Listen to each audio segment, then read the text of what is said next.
శ్రీ మాత్రే నమః. శ్రీ గురుభ్యో నమః. అమ్మవారి పిలుపు ఛానల్కి స్వాగతం అండి. అందరికీ నమస్కారం అండి. ప్రతి నెలలో కూడా 2 ఏకాదశులు అనేవి ఉంటాయి. అయితే అన్ని ఏకాదశుల కంటే ఆషాఢ మాసంలో వచ్చేటువంటి ఏకాదశికి చాలా ప్రాముఖ్యత అనేది ఉంటుంది. జూలై 21వ తేదీన అనగా సోమవారం రోజున కామిక ఏకాదశి వచ్చింది. ప్రతి ఏకాదశి రోజున మీ ఇంట్లో ఖచ్చితంగా పూజ అనేది చేసుకోవాలి. ఏకాదశి రోజున ఇంట్లో పూజ చేసుకుంటే మీ ఇంటిపై దేవుని యొక్క ఆశీర్వాదము అనేది ఉంటుంది. మీ ఇంట్లో ఎటువంటి కష్టాలు లేకుండా ఉంటాయి. అలాగే ఈ కామిక ఏకాదశి రోజున శుభయోగాలు కలిసి వచ్చాయి. కాబట్టి ఈ యొక్క కామిక ఏకాదశి రోజున ప్రతి ఒక్కరూ కూడా ఇంట్లో పూజ చేసుకొని కొన్ని పరిహారాలను చేసుకుంటే మీ ఇంటికి అఖండ రాజయోగము అనేది కలుగుతుంది. ఈ కామిక ఏకాదశి రోజున అది శక్తివంతమైనటువంటి అమృత యోగము అనేది ఏర్పడబోతుంది.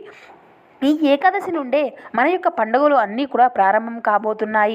వరలక్ష్మి వ్రతము, శ్రావణ పౌర్ణమి, వినాయక చవితి, ఇలా ప్రతి 15 రోజులకు ఏదో ఒక పండుగ అనేది వస్తూనే ఉంటుంది. ఈ ఏకాదశి రోజున భక్తి శ్రద్ధలతో మీ ఇంట్లో పూజ చేసుకుంటే విష్ణుమూర్తి యొక్క ఆశీర్వాదము వల్ల అపర కుబేరుల యోగం అనేది ప్రాప్తిస్తుంది. ఈ యొక్క ఏకాదశి అంటే విష్ణుదేవునికి చాలా ఇష్టము. కాబట్టి ఈ యొక్క ఏకాదశి రోజున ఎవరైతే భక్తి శ్రద్ధలతో విష్ణుదేవుణ్ణి పూజిస్తారో వారికి జీవితంలో ఎటువంటి కష్టాలు అనేవి లేకుండా తెలియక చేసినటువంటి పాపాల నుండి కూడా విముక్తి పొంది సుఖ సంతోషాలు అనేవి వాటితో పాటు సిరి సంపదలు ఆయుర ఆరోగ్యాలతో జీవించగలుగుతారు. ఈ రోజున చేసేటువంటి దీపారాధన వలన రెట్టింపు పుణ్య ఫలితము అనేది పొందుకోవచ్చును. ఏ ఇంట్లో అయితే ఈ యొక్క ఏకాదశి రోజున పూజ చేసుకుంటారో ఆ ఇంట్లో లక్ష్మీదేవి యొక్క శరణవాసము ఉంటుంది అని, రోజు పూజ చేయనటువంటి వారు ఈ యొక్క కామని ఏకాదశి రోజున ఇంట్లో పూజ చేసుకుంటే రోజు పూజ చేసినంత పుణ్య ఫలితము ప్రాప్తిస్తుంది అని ఈ యొక్క కామిక ఏకాదశి రోజున తెల్లవారుజామున నిద్రలేచి మీకు ఇంటిని అంతా కూడా శుభ్రం చేసుకొని మీ యొక్క పూజ గదిని అలంకరించుకొని దీపం వెలిగించి పూజ చేయడం ఈ యొక్క ఏకాదశి రోజున మరీ ముఖ్యంగా పంచముఖ దీపం వెలిగిస్తే చాలా మంచిది. లేదా 5 ఒత్తులు వేసి దీపం వెలిగించుకోవచ్చు. ఇలా దీపారాధన చేసి స్వామివారిని ప్రార్థించాలి. మీకు వీలైతే తులసి ఆకులను కూడా మాలగా కట్టి దేవునికి మీకు అలంకరించినట్లయితే ఈ యొక్క ఏకాదశి రోజున మాత్రం తులసి ఆకులను అయితే కోయకూడదు. కాబట్టి ముందు రోజుగానే తులసి ఆకులను వాటిని సిద్ధం చేసుకోండి. ఈ యొక్క ఏకాదశి రోజున ఇంట్లో పూజ చేసుకునేటువంటి వారు అరటి పండ్లను, ఉల్లిపాయ, వెల్లుల్లి, అదేవిధంగా పెసరపప్పు, శనగపప్పు, నువ్వులు, ముల్లంగి వంటి ఆహార పదార్థాలను అస్సలు తినకూడదు. అలాగే ఈ యొక్క ఏకాదశి రోజున మీ ఇంట్లో ఎటువంటి చెత్తను కూడా బయటపడేయడం వంటివి కూడా చేయకూడదట. ఇలా చేస్తే మీ ఇంట్లో ఉన్నటువంటి సంపదలు అన్నీ కూడా తొలగిపోతాయని జ్యోతిష నిపుణులు అయితే తెలియపరుస్తున్నారు. మీ ఇంటి గడపకు పసుపు రాసి కుంకుమ బుట్టలతో అలంకరించుకుని చేయాలి. పచ్చగా ఉన్నటువంటి గుమ్మాన్ని చూసి లక్ష్మీదేవి మీ ఇంట్లోకి అడుగుపెడుతుంది. హిందూ విశ్వాసాల ప్రకారం ఈ యొక్క కామిక ఏకాదశి రోజున సాయంత్రం సమయంలో ఉప్పు అనేది తినకూడదు. ఈ యొక్క ఏకాదశి రోజున ఉప్పు తింటే మీ జీవితంలో దోషాలు అనేవి ఏర్పడతాయి.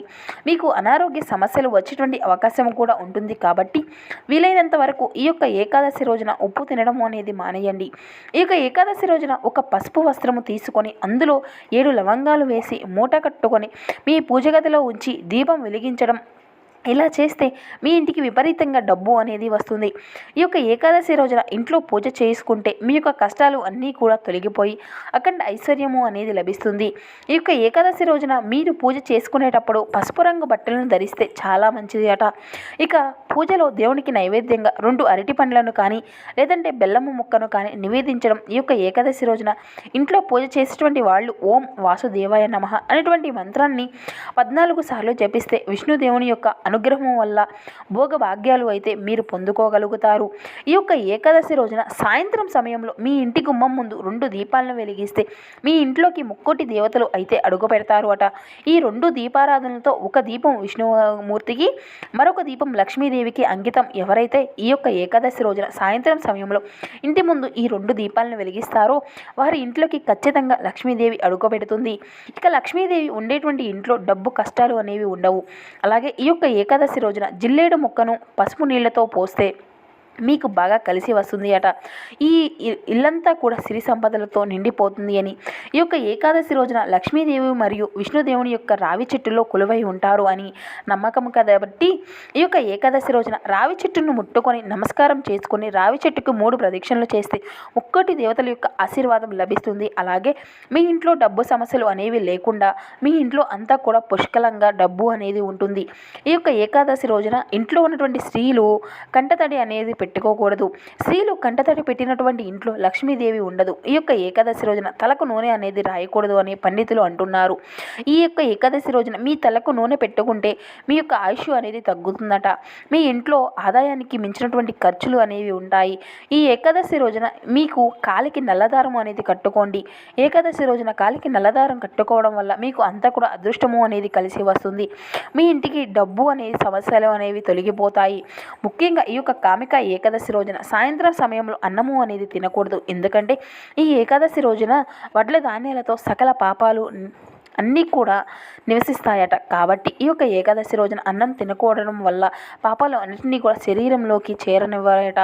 ఇక లక్ష్మీదేవి అనుగ్రహం వల్ల మీకు తర్వాత అంతా కూడా ధనవంతులు కావాలి అంటే ఈ యొక్క ఏకాదశి రోజున నాకు కొన్ని తెలిసినటువంటి ఆకులను తీసుకొని వాటిని ఎర్రటి గుడ్డలో మూటకట్టి మీ బీరువాలో పెట్టడం వల్ల చేస్తే మాత్రం మీకు డబ్బు ఉన్నటువంటి సమస్యలు అన్నీ కూడా తొలగిపోతాయంట.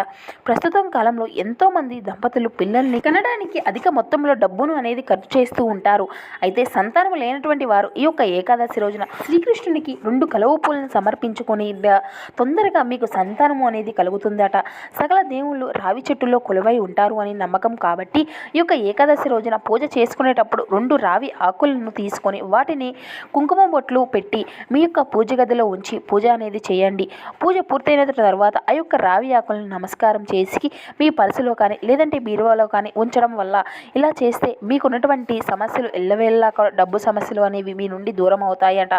చూశారు కదండి. ఈ వీడియో మీకు నచ్చినట్లయితే ప్లీజ్ ఒక చిన్న లైక్ చేసి ఓం శ్రీ మాత్రే నమః అని ఒక చిన్న కామెంట్ చేయండి. ఇక అదేవిధంగా మా వీడియో మీకు నచ్చినట్లయితే ఒక చిన్న లైక్ చేసి మమ్మల్ని సపోర్ట్ చేయడం మాత్రం అసలు మర్చిపోకండి ఫ్రెండ్స్. మా ఛానల్ కనుక ఎవరైనా కొత్తగా చూసినటువంటి వాళ్ళు మా ఛానల్ అయితే సబ్స్క్రైబ్ చేసుకోండి. Thank you for watching.